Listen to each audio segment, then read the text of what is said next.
I'll turn over the controls to the ever popular, his presentations are always entertaining, Mr. Paul Talman.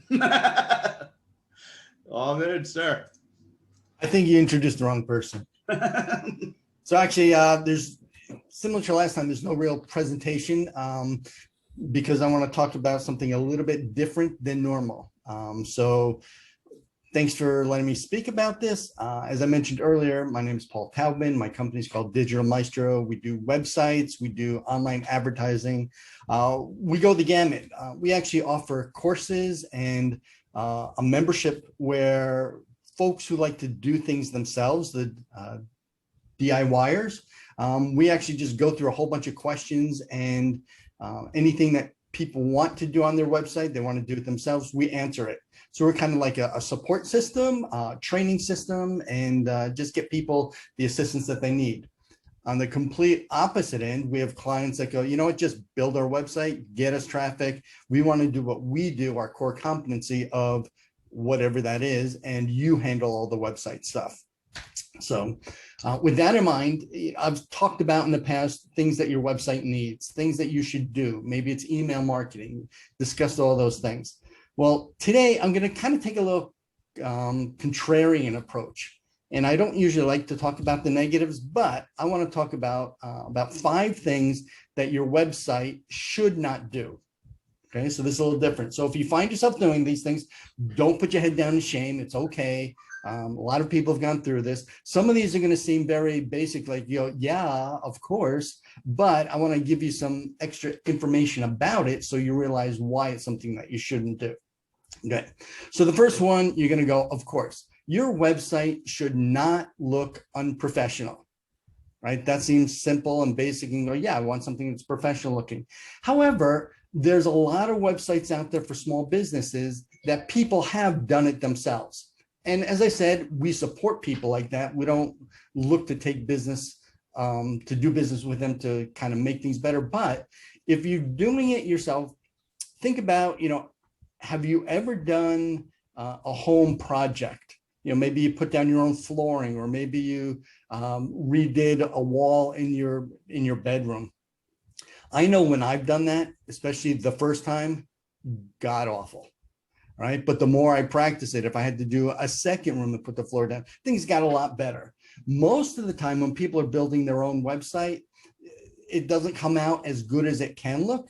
And it's not until you do it a few times, which is going to take away time and effort from what you're doing with your core competency of your business, that you might want to just have somebody take a look at and say, hey, you know, let us help you. Or look at some of the other platforms. You know, you see them on TV all the time where you can build a website in a day or in an afternoon.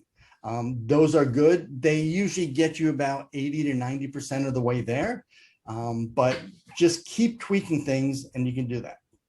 Okay. The next thing, and I've seen this out there, is people are still have Flash animation on their website.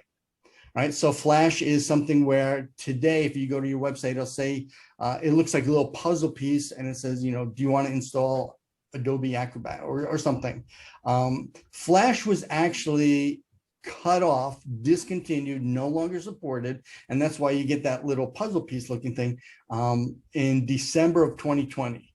So if your website still has that, you should take it off, replace it with an image, or there's other techniques and things you can do to make it look like it's animation.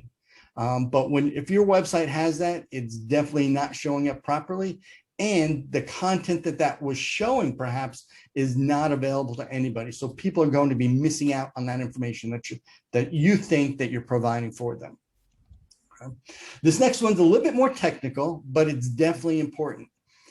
Did you know that every image that you put on your website, behind the scenes, it can have and should have what's known as an alt tag, an alternate tag?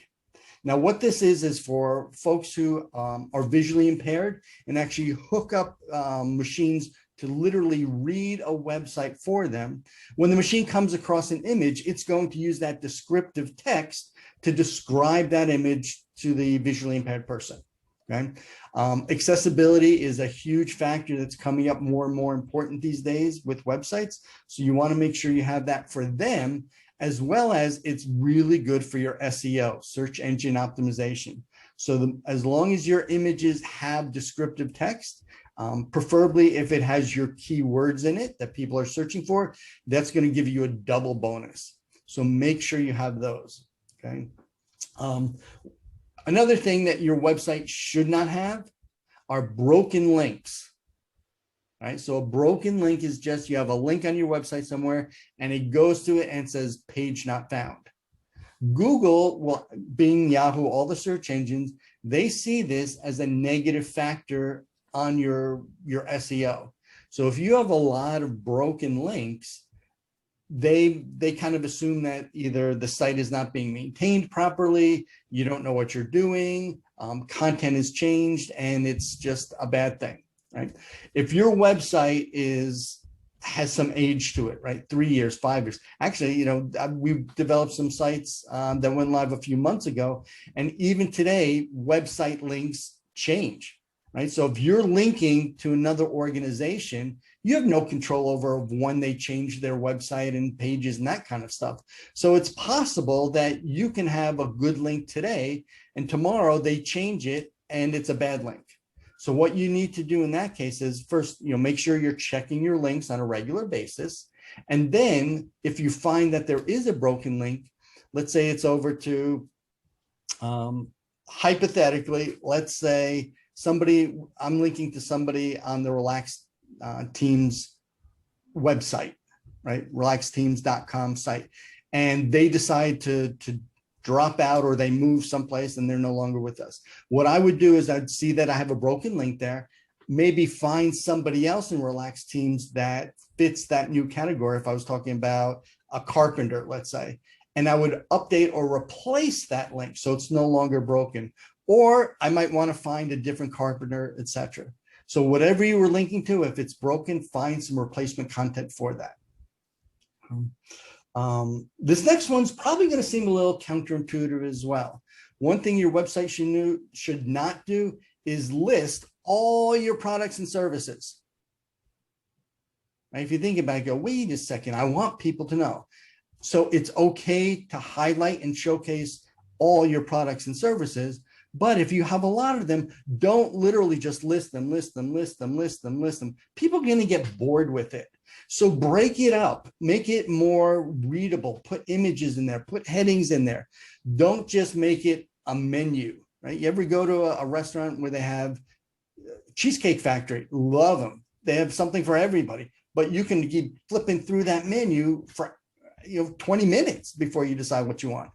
So make it interesting, maybe break up your services, list them out in different areas and chunks of things that you do, but make it aesthetically pleasing and not just this long list. Okay.